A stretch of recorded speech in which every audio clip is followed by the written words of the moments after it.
여러분, 우리가 지난 시간에 보았던 것은 교회가 안팎으로 많은 도전을 감당하면서 교회가 지켜져 왔다 하는 것을 보았죠. 안팎으로부터 오는 많은 도전을 교회는 어떻게 감당했는가? 거짓된 교훈들이 나왔을 때 바른 진리를 잘 세우는, 여러분, 바른 진리가 가르쳐져야 제대로 된 열매가 맺히기 때문에 거짓된 교훈이 아니라 바른 진리는 참 중요한, 교회의 건강함을 위한 결정적인 것 중에 하나가 바른 교훈이에요. 그죠? 이 안팎으로부터 오는 무수한 공격으로부터 바른 진리를 딱 지켜내면서 교회가 건강하게 2000년 동안 오늘에 이르기까지 복음과 교회를 지켜왔던 것은 그 바른 교훈에 아주 중요한 역할이 있었다. 그런데 여러분, 또 다른 아주 중요한, 교회가 진리를 잘 지키고 교회의 건강을 유지할 수 있던 또 다른 아주 중요한 두 번째는 적재적소에 사람을 세워서 직분자를 임명했다. 우리가 지난번에 보았지요? 우리 임 목사님 괜찮아요. 둬도 돼요. 괜찮아요. 마음대로 괜찮습니다. 우리 은혜부 사랑하는 자녀니까요. 괜찮습니다. 사랑하는 여러분, 직분자를 적재적소에 세우고 공동체가 직분을 가지고 사람이 잘 세워질 때 공동체가 진리를 지키면서 교회의 건강함을 잘 유지하게 된다. 여러분, 우리는 지난 시간에 그 직분 중에 감독이라고 불리는 장로 혹은 감독이라는 직분을 어떤 사람을 세워야 하는가 하는 것을 쭉 돌아봤죠. 여러분이 성경에 보면 감독 혹은 장로 외에 또 어떤 직분이 있습니까? 집사가 있습니다. 그죠? 집사. 감독과 장로 혹은 집사가 있습니다. 성경에는 실제로 딱 직분은 두 가지가 등장해요. 장로라는 직분과 집사라는 두 가지 직분이 등장해요. 여러분, 이렇게 두 직분이 등장할 때 집사는 어떤 사람이 돼야 하나? 여러분이 사도행전 6장에 보면 집사라는 직분이 출발하게 되는 그 근원을 보게 되죠. 사도들과 또 감독과 또 장로님들이 성경을 가르치는 것과 기도하는 일에 전념할 수 있도록 나머지 구체적이고 실제적인 실천 분야에 그분들이 성경을 연구하는 것과 기도하는 일에 집중할 수 있도록 세워진 직분이 집사입니다. 그죠? 그 집사님들은 성도들이 한 헌금을 관리하고 그 헌금을 적재적소에 사용할 수 있도록 섬기고, 특별히 그 재정을 필요로 하는 가난한 고아와 과부들을 섬기는, 구제하는 일들을 주되게 감당했던 인물들이 집사님들이에요. 그러니까 어떤 면에서 교회가 세상과 이웃들을 섬기는 최전선에서 교회를 봉사하고 이웃들을 섬기는 직분이 집사라는 직분임을 우리가 알 수 있겠죠. 그죠? 이 집사에는 어떤 사람들이 집사의 직분을 맡아야 하는가 하는 집사의 자격이 7가지로 등장하고 있어요. 한번 볼까요? 8절입니다. 이와 같이 집사들도 정중하며.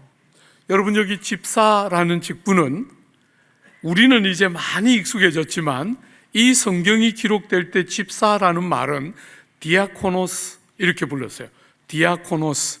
여러분, 디아코니아가 사김, 교제, 섬김 이런 뜻이라면 디아코노스는 섬김이, 사김이 이런 뜻이겠죠. 그죠?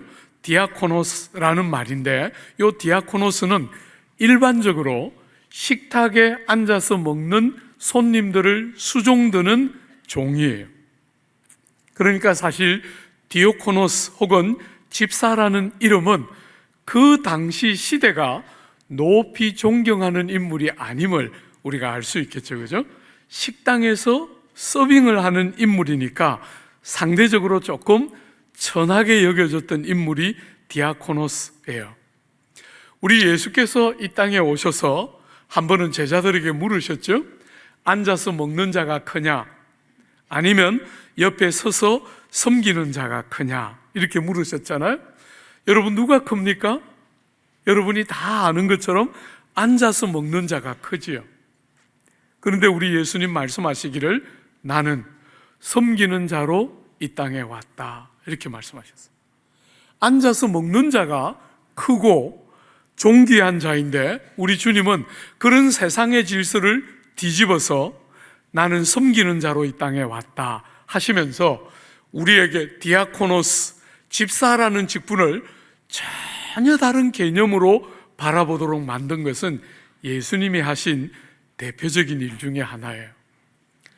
사랑하는 여러분, 음식을 먹는 식탁에서 음식을 먹는 사람들을 위해서 옆에서 섬기는 일을 감당하는 사람들이 집사라고 번역된 디아코노스인데, 우리 주님은 세상이 그렇게 천하게 여기는 그 일을 귀한 일로 여기면서 가치를 바꾸어 놨어요. 사랑하는 여러분, 어떤 사람이 집사의 자질을 갖춘 집사가 되어야 하는 사람입니까? 8절에 보면 첫 번째, 집사들은 정중하고. 여러분, 여기 정중하다는 것은 우리가 장로님들을 볼 때 보았던 것처럼 자기를 잘 훈련하고 다스려서 뭐 하는 것입니까? 기품이 있고 존경받을 만한 것, 이것이 정중하다라는 말의 뜻이에요. 자기가 잘 훈련되어 있는 사람들은 기품이 있지 않습니까? 그죠? 기품이 있고 그 기품이 만들어내는 존경받을 만한 사람의 모습, 이게 정중하다 하는 단어의 뜻이에요. 당시에 제일 허드렛 일을 하고 있는 사람 같아 보이는 디아코노스가 되려면 품위가 있고 존경받을 만한 사람이어야 한다, 이렇게 집사의 자질을 바꾸어 놓은 거예요.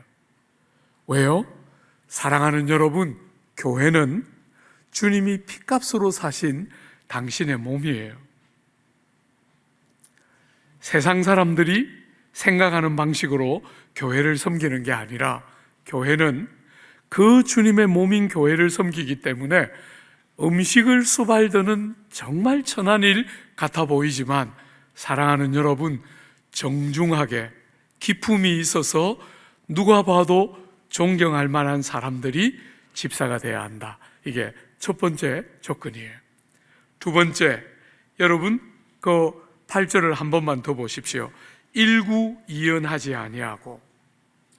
여러분이 집사에 대한 이 자격을 말하면서 뒤에 가면, 조금 더 가면 여성들에 대한 자질을 이야기할 때도 똑같이 두 개 동일한 직분에서 똑같이 강조되는 게 뭐냐면 말에 관한 것이에요. 말. 사랑하는 여러분, 집사로서 어떤 면에서 섬김의 최전선에서 사람들을 봉사하고 섬길 때 이 봉사하는 사람의 아주 중요한 자질 중에 하나가 뭐냐면 말을 일구이연하지 않는, 험담을 하거나 환경이 달라졌다 해서 말을 바꾸거나 하는 그런 일이 없는 사람이 집사의 직분을 감당해야 한다, 이렇게 말하고 있는 거예요. 여러분, 조국 사회는 말을 말이라고 생각하는 것 같아요. 그래서 사람들이 말의 조심이 굉장히 없는 것이 일반적인 조국 사회의 경향인 것 같아요. 그런데 여러분, 예수 믿는 우리는 그렇지가 않아요. 하나님 우리 아버지께서 하늘과 땅을 만드실 때 뭘로 만드셨죠? 말씀으로 만드셨어요. 여러분, 우리는 이 말이 말이다 이렇게 생각하는 게 아니라 천지와 만물을 창조하신 아버지 하나님의 창조의 능력이 말 안에 들어있는 줄 알아요. 우리는 하나님의 형상과 모양을 따라 지어진 존재들이잖아요. 그죠? 그렇기 때문에 하나님을 닮은 부분이 있고 우리의 어떤 부분 중에 우리의 말 안에 하나님의 창조적인 권능이 역사에서 천지와 만물이 존재했던 것처럼 우리의 말 안에도 창조적인 능력이 들어있는 줄 알기 때문에 성도가 되면 말의 조심 혹은 말을 지혜롭게 하는 것이 성도의 제일 중요한 특징 중에 하나로 변화되는 것 중에 하나가 말이어야 해요. 사랑하는 여러분, 말을 잘 지혜롭게 할 수 없는 사람은 최첨단에 서서 재정을 관리하면서 사람들의 필요를 채우는 그런 일에 직분을 맡겨서는 안 된다는 거예요. 말로 무수한 상처를 주고 사람을 다치게 하기 쉽기 때문에 혀를 잘 다스리는 사람, 그런 사람이 직분자로 집사로 임명되어야 한다, 이렇게 말하고 있는 거예요.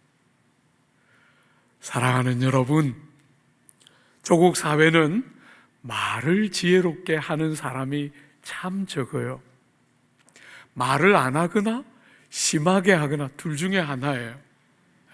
그런 거 말고 하나님의 창조의 능력이 나타나도록 여러분의 말이 영혼들을 치료하고 살리는 그런 창조의 능력이 드러나도록 말을 적재적소에 적절한 말을 하고 따뜻한 말, 사람들을 치료하고 살리는 말을 하는 사람들이 집사로서 직분을 맡아 감당하기에 적절한 자다, 이렇게 두 번째 자격을 말하고 있어요. 세 번째, 여러분 그 밑에 한번 보십시오. 술에 임박이지 아니하고, 지난주에도 지나갔으니까 지나가려고 해요. 네 번째, 더러운 일을 탐하지 아니하고. 여러분, 돈을 다루게 돼요. 집사들의 중요한 역할 중에 하나는 성도들이 하는 헌금을 관리하고 그 헌금을 집행하고 적재적소에 흘려보내고 나누는 역할을 집사들이 일선에 서서 하게 되는데, 여러분, 그런 사람이 더러운 일을 탐하게 되면 어떻게 되죠? 재정사고가 나서 사람들의 마음을 다치게 해요. 여러분, 우리 조국 교회 안에 성도들이 교회를 다니다가 실족해서 교회를 안 다니는 경우는 대부분 둘 중에 하나인 것 같아요.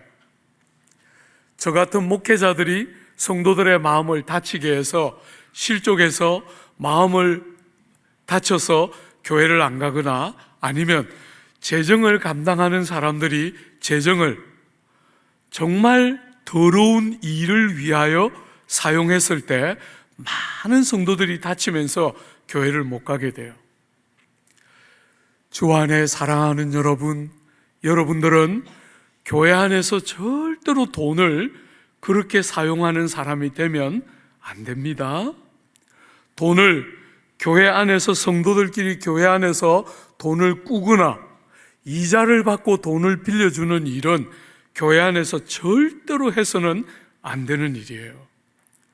어떤 사람이 돈을 꾸어달라 그러는데 여러분이 거절하기 정말 어려운 사람이 돈을 꾸어달라 그러면 여러분이 돈을 그냥 줘도 되는 분량만큼의 돈을 빌려주거나 그냥 주거나 하는 것이 가장 지혜로운 길이에요. 교회는 돈을 빌려주면서 이자를 받는 일을 하거나, 교회는 공동체 안에 있는데 어떤 지체들에게, 거절할 수 없는 지체들에게 돈을 빌려달라고 요구하는 그런 어리석은 일을 절대로 해서는 안 돼요. 교회 안에서 다단계를 하는 거 안 됩니다. 절대로 안 됩니다. 여러분이 교회 안에 있는 직분을 여러분이 잘못된 이득을 추구하는 도구로 돈을 그렇게 사용하면 많은 사람을 다치게 하고 교회를 깨뜨리게 하는 것이 돼요. 절대로 공동체를 그렇게 변질시켜서는 안 됩니다. 여러분들이 교회 공동체 안에서 아무리 가까워져도 돈을 요구하는 일이 있어서는 안 돼요. 불문율처럼 서로를 잘 배려하고 존중하고 절대로 그런 주제로 사람들이 다치지 않도록 교회가 깨뜨려지지 않도록 여러분이 딱 정신을 차리고 더러운 이덕을 얻기 위해서 직분을 사용하려고 하는 사람들이 절대로 나오지 않도록 교회를 건강하게 지켜야 하고, 그런 사람들을 직분자로 임명해야 한다는 거예요. 사랑하는 여러분, 다섯 번째로 너무나 당연하게 이렇게 더러운 일을 탐하지 않을 뿐 아니라 깨끗한 양심에 믿음의 비밀을 가진 자라야 할지니. 여러분, 깨끗한 양심 할 때 양심이 뭐라 그랬습니까? 뜻을 정하고 정한 대로 살아가려고 하는 경향을 만들어내는 것이 양심이에요. 하나님의 진리에 딱 근거해서 뜻을 정하고 그 정한 대로 신실하게 행하려고 하는 경향을 만들어내는 게 양심인데, 이 양심이 더러워지면 어떻게 됩니까? 너무나 쉽게 합리화하면서 나쁜 짓을 하게 돼요. 양심이 깨끗한 것은 정말 중요한 주제이지요, 그죠? 조국 사회는 기준이 자꾸 무너지고 있어요. 사랑하는 여러분, 너무 쉽게 사람들이 합리화하면서 나쁜 일을 정당화시키면서 하고 있어요. 제가 조국 사회를 바라볼 때 기준이 딱 있는 경쟁을 하는 게 아니라 자기들이 원하는 대로 기준을 바꾸어 가면서 경쟁을 하는 참 어리석고 자라야 되는 너무너무 중요한 시기를 지나고 있는 게 여러분과 제가 사는 지금이에요. 사랑하는 여러분, 기준을 딱 정해놓고 절대로 타협하거나 합리화하거나 정당화하지 않는 깨끗한 양심. 여러분, 믿음의 비밀이 뭡니까? 이 비밀은 예수님이 이 땅에 오기 전에는 감추어져 있었어요. 아무도 생각도 해본 적도 없고 본 적도 없는 비밀이에요. 감추어져 있었어요. 그런데 예수님께서 이 땅에 사람의 몸을 입고 오셔서 우리 죄짐을 대신 지시고 돌아가시고 부활하시고 승천하시자 이 감추어졌던 비밀이 드러나고 열렸어요. 그게 뭐지요? 믿음의 비밀이라고 부르는, 이게 뭡니까? 예수님의 그 귀한 공로 때문에 아무 자격도 일한 것도 없는 여러분과 제가 예수의 공로를 믿고 의지할 때 죄가 용서되고 구원에 들어가는 믿음의 비밀이 열려지는 것이지요. 그죠? 이제 더 이상 감추어져 있지 않고 예수님의 오심으로 모두에게 열려진 진리가 믿음의 비밀이에요. 사랑하는 여러분, 이 믿음의 비밀을 가진 자의 특징이 뭡니까? 은혜로 자격 없이 공로 없이 구원을 받았기 때문에 그 믿음의 비밀을 가진 자의 중요한 특징은 빚진 심령이에요. 사랑하는 여러분, 세상 사람들은 누군가에게 빚졌다고 생각하지 않기 때문에 수단과 방법을 가리지 않고 사용해서 원하는 것을 이루고 싶어 해요. 근데 성도들인 우리는, 믿음의 비밀을 가진 우리는 빚진 자예요. 하나님의 은혜에 빚졌고 하나님의 사랑에 빚지고 하나님의 긍휼과 자비에 빚졌기 때문에 우리는 이 세상을 살아가면서 우리의 이익을 추구하고 더러운 일을 위하여 사는 것이 아니라 믿음의 비밀을 가지고 있기 때문에 빚진 심령을 가지고 하나님이 기뻐하는 삶을 살고 싶어하는 마음을 끝없이 빚진 심령이 만들어내는 것이죠. 사랑하는 여러분, 많은 사람들이 집사의 직분을 감당하면서 왜 나만 이러고 사나 이렇게 반문해요. 남들은 적절히 계산도 하고 따질 줄도 아는데 나만 좀 많이 손해보는 것 같다, 나만 어리숙하게 자꾸 당하는 것 같다, 이런 생각 어떤 사람들이 하는 거 한 번씩 들어요. 주 안에 사랑하는 여러분, 우리는 은혜의 빚진 자들이지요. 그죠? 그래서 왜 나만 이렇게 사나 그렇게 안 하고 우린 약간 어리숙하게 빚진 자이기 때문에 많이 계산하고 많이 따지지 않으면서 이웃들을 위한 수고를 감당하는 그런 사람들이 집사로 임명되어야 한다, 이렇게 말하는 거예요. 믿음의 비밀이 있어서 그 속에 하나님을 향한 빚진 심령이 있어야 더러운 이득을 탐하기 위해서 직분을 사용하려고 하는 게 아니라 정말 그 빚진 마음이 만들어내는 건강한 섬김이 가능한 이런 사람들이 직분자로 임명되어야 한다는 거예요. 사랑하는 여러분, 여섯 번째로, 너무 놀랍게도 이 집사라는 직분을 세울 때 어떻게 세우라 말합니까? 한번 보십시오. 여러분 10절에 보면 이에 이 사람들을 먼저 시험하여 보고 그 후에 책망할 것이 없으면 집사의 직분을 맡게 할 것이요. 여러분이 집사라는 직분은 안 믿는 사람과 교회에 딱 경계선에 있어서 교회도 섬기고 세상도 섬기기 때문에 이 사람들이 어떤가 하는 것은 세상이 교회를 바라보는 굉장히 중요한 기준이 될 수 있기 때문에 집사로 사람들을 세울 때 잘 검증해서 그 시험에 통과된 사람들을 집사로 세워야 한다는 거예요. 여러분, 제가 우리 남서울교회 와서 정말 행복한 것 중에 하나가 2년 동안 집사로 임명을 받고 2년 동안 봉사한 흔적이 없으면 집사 다시 받아야 돼요. 제가 남서울교회 오기 전에 담임했던 제자들 교회에 있을 때 어떤 사람들 집사 임명했다가 취소하고 싶은 사람들이 있었어요. 근데 못했어요. 상처받아서 실력 발휘할까 싶어 겁이 나서 집사 그만두시지요 못했어요. 근데 남서울에 오니까 이미 만들어놨어요. 제가 한 게 아니고. 얼마나 행복한지 모르겠어요. 덤으로 사랑하는 여러분, 교회 직분은 그냥 받는 것이 아니에요.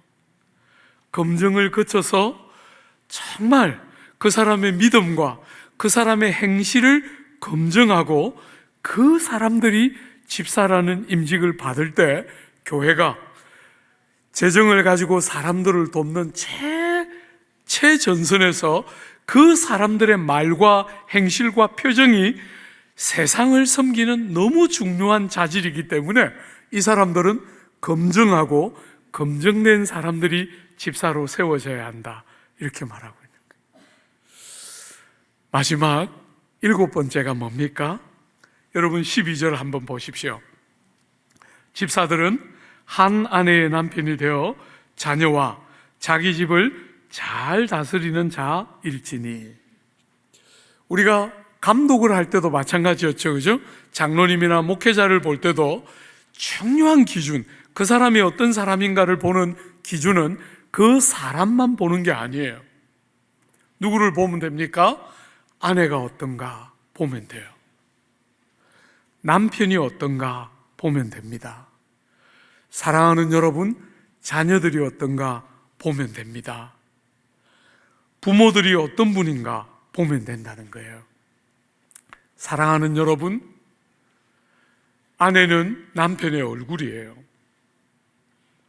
남편은 아내의 얼굴입니다. 부부 관계는 정말 신비로운 관계예요. 거기 안에는 특별함이 있습니다. 그저 남자와 여자가 모이는 그것 이상의 부부됨 안에는 아주 특별한 것이 있어요. 여러분의 얼굴은 아내요, 남편이에요. 사랑하는 여러분, 여러분이 교회를 위해서 일꾼들을 세울 때 꼭 염두에 두셔야 합니다. 아내가 어떤 사람인가? 남편이 어떤 사람인가?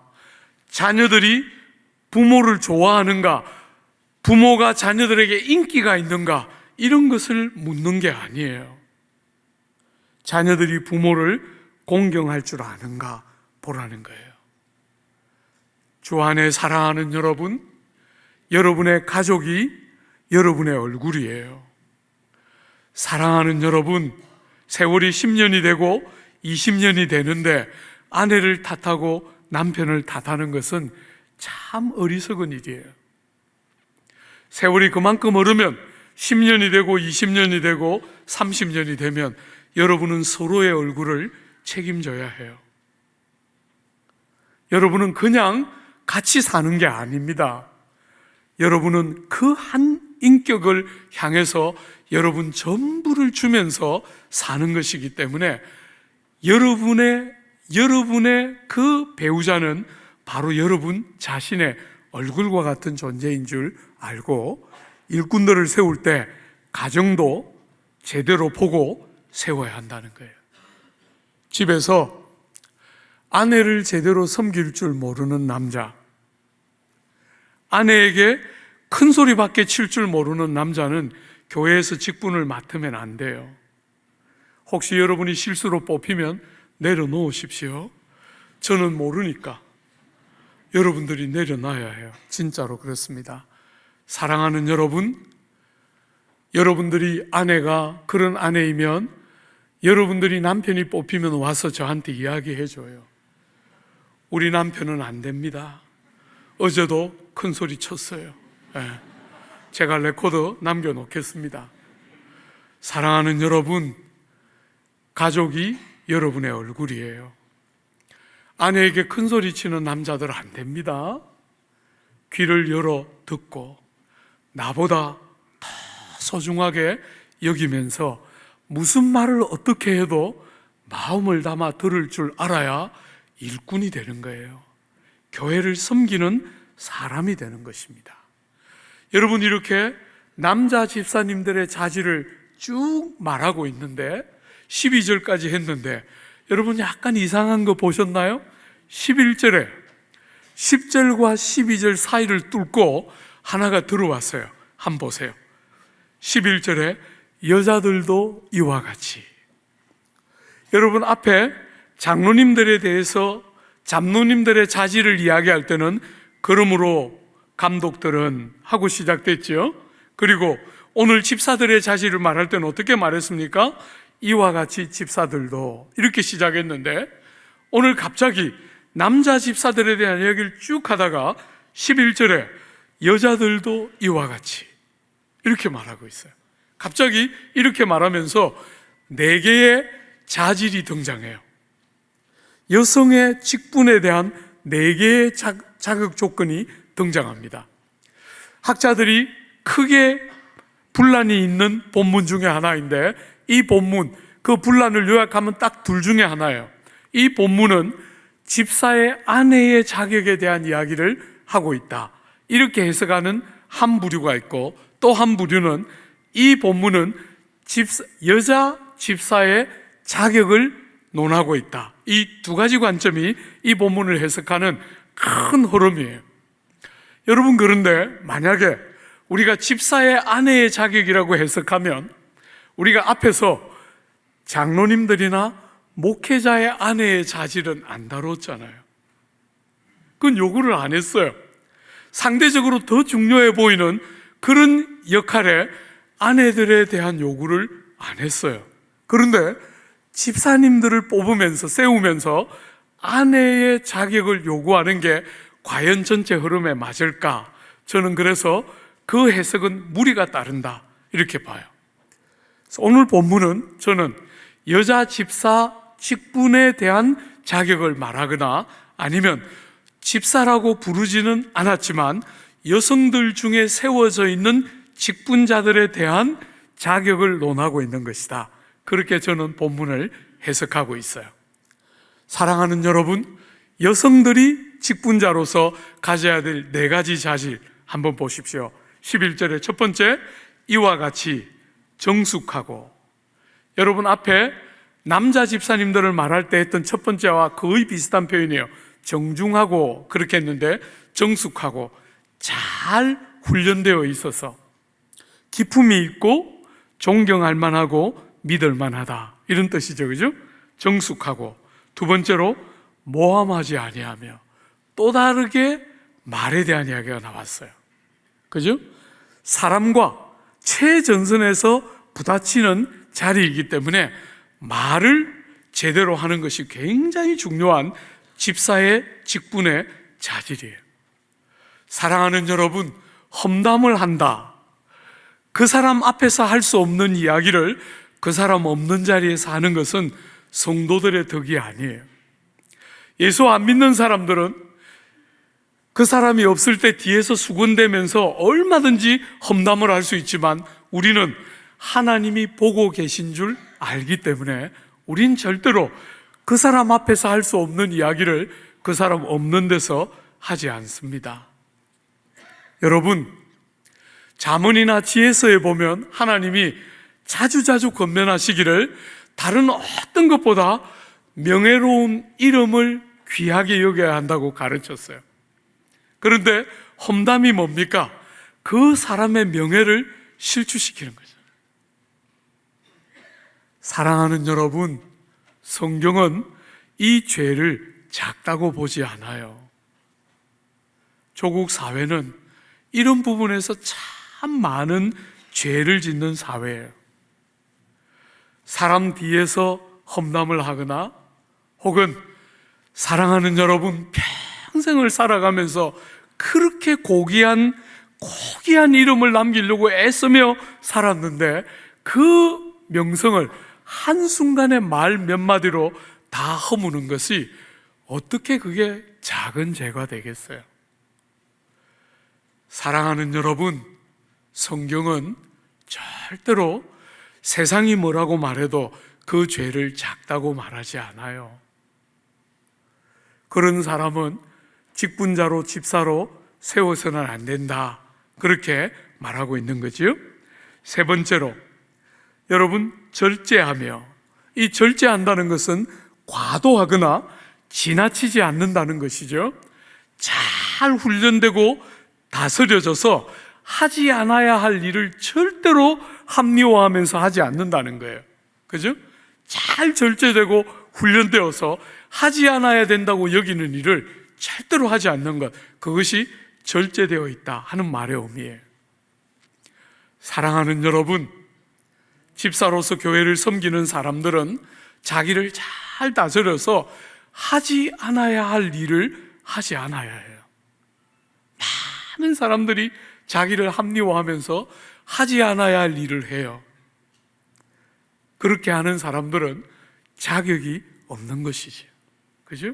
마지막 네 번째로, 모든 일에 충성된 자라야 할지니라. 일을 하다가 도중에 그만두거나 마음이 내키지 않아서 안 하거나 이렇게 하는 것이 아니라 끝까지 충성스럽게 달려가는 거죠. 여러분, 성경, 제가 꾸준히 성경을 연구해 왔지 않습니까? 세상은 누가 더 재능이 탁월한가, 누가 더 뭔가를 더 잘하는가, 이것 가지고 늘 사람들을 평가해요. 여러분, 성경은 그렇다고 생각지 않습니다. 성경은 누가 끝까지 완주하는가, 하나님이 부르신 그 부름에 끝까지 충성스럽게 반응하느냐가 핵심이에요. 능력은 하나님이 사람에 따라 다르게 주신 거잖아요. 세상은 그런 것을 가지고 사람의 가치를 평가하려고 하지만 하나님이 사람을 그렇게 볼 거라고 믿지 않아요. 주신이가 다르게 주셨는데 그걸 가지고 어떻게 차별하겠어요? 그죠?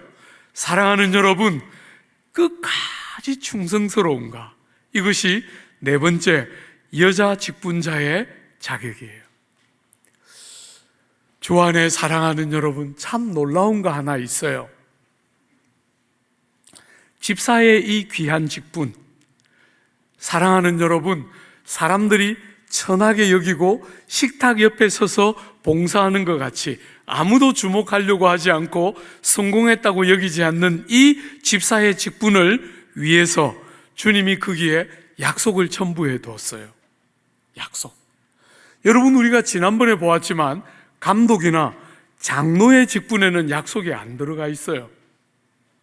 15가지나 되는 까다로운 조건을 자질을 요구하면서도 그 안에 약속은 안 들어가 있어요. 그죠? 감독이 되고 장로가 되는 것은 일정한 정도로 사람으로부터 존경을 받고 인정을 받는 것을 수반하기 때문에 약속이 안 들어가 있어요. 그런데 집사로서 공동체를 섬기는 것은 자주자주 낙심할 만하기 때문에 남들은 안 그러는데 왜 나만 이렇게 할까?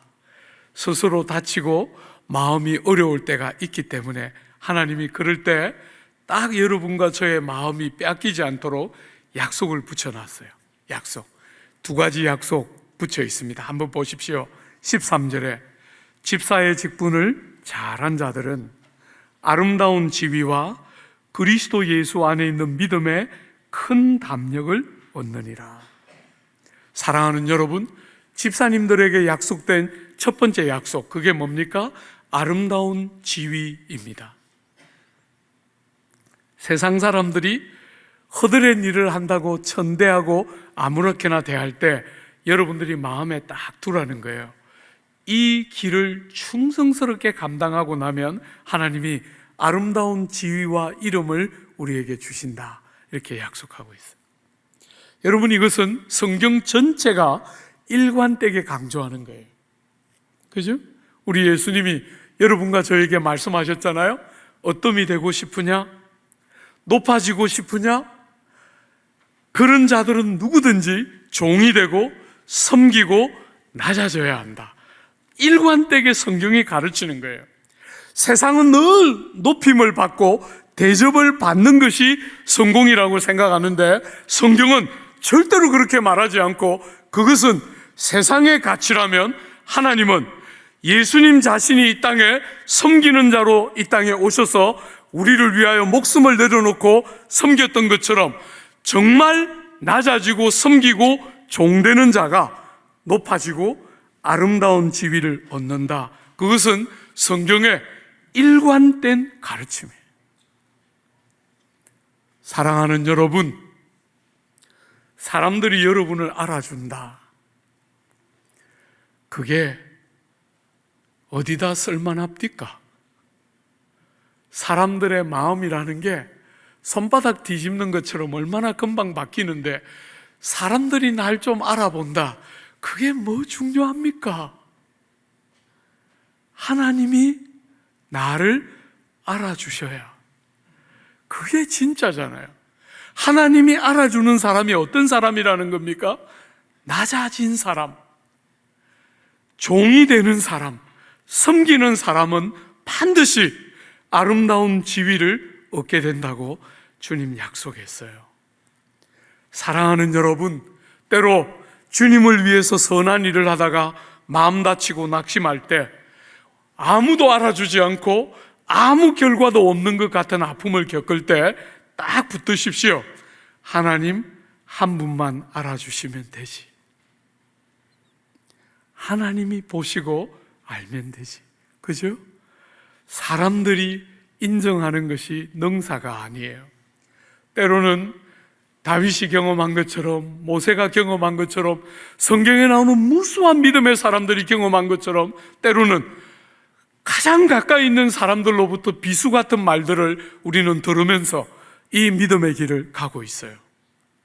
그럴 때 다치지 말고, 그럴 때 봉사하고 섬기는데 용기가 꺾이지 말고, 하나님이 보시고 아시고 절대로 하나님이 잊지 않고 기억하시는 줄 딱 믿고 충성스럽게 달려간 자에게 아름다운 지위를 주신다. 첫 번째 약속이에요. 여러분, 두 번째는 뭡니까? 믿음의 큰 담력을 얻게 된다. 성경이 일관되게 가르치는 일관된 원리가, 아까도 말했지만 높은 자들은 낮아져야 해요. 어뜸이 되고자 하는 자들은 종이 되고 섬겨야 돼요. 그게 진짜예요. 사랑하는 여러분, 그것만큼 일관되게 가르치는 성경의 원리가 있어요. 여러분이 있는 자들은 더 얻게 된다고 말해요. 그런데 없는 자들은 있다고 여기는 것까지 빼앗기게 된다는 거예요. 그게 복음서에 얼마나 여러 번, 마태복음에, 누가복음에 얼마나 반복해서 그 진리가 가르치지고 있는지 몰라요. 사랑하는 여러분, 믿음으로 살아본 사람들은 알아요. 그냥 머리로 생각만 하고 말만 한 사람과 믿음으로 실제로 순종하고 적용해 본 사람의 중요한 차이는 믿음의 담력의 차이예요. 믿어본 사람들은, 하나님을 신뢰하고 믿음의 길을 가본 사람들은 그때 어떤 일이 일어나는지를 알기 때문에 큰 담력, 믿음으로 사는 큰 용기와 담력이 생기게 돼요. 있는 자는 더 받아 누리게 돼요. 없는 자는 생각은 했지만, 말은 했지만 그렇게 살아보지 못한 자는 그게 뭔지를 몰라요. 여러분이 믿음으로 살아갈 때 이 세상 살아가면서 다 경험했지 않습니까? 한 걸음 믿음으로 딱 뛰기 전에는 두 번째 걸음이 열리지가 않아요. 우리는 늘 우리의 이 걸음 하나 뛰고 나면 두 번째 걸음 어떻게, 세 번째 걸음 어떻게 듣고 싶은데, 여러분이 한 걸음을 뛰기 전에는 두 번째 걸음이 어떻게 떨어지는지 거의 들리지가 않아요. 그죠? 믿음으로 한 걸음 순종해야 그 다음 걸음이 보이는 게 일반적인 원리예요. 사랑하는 여러분, 하나님이 맡기신 귀한 직분을 귀한 줄 알고 세상과 다른 주님의 마음을 가지고 직분을 귀하게 섬긴 자들은 믿음의 큰 담력을 얻게 된다는 거예요.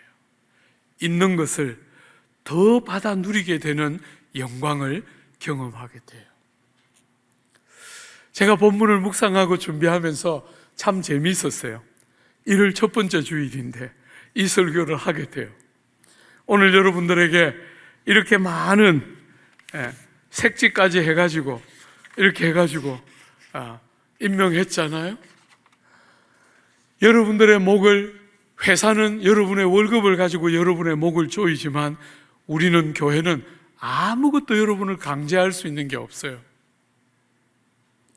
사랑하는 여러분, 주님을 사랑하는 마음으로 주님의 은혜에 빚진 마음을 가지고 여러분들에게 위탁되어 있는 이 귀한 일을 충성스럽게, 여러분이 그 일을 충성스럽게 감당하다 보면 세상이 알아주든지 아니 알아주든지 하나님이 알아주시는 기쁨과 믿음의 큰 담력이 있다, 이렇게 말해요.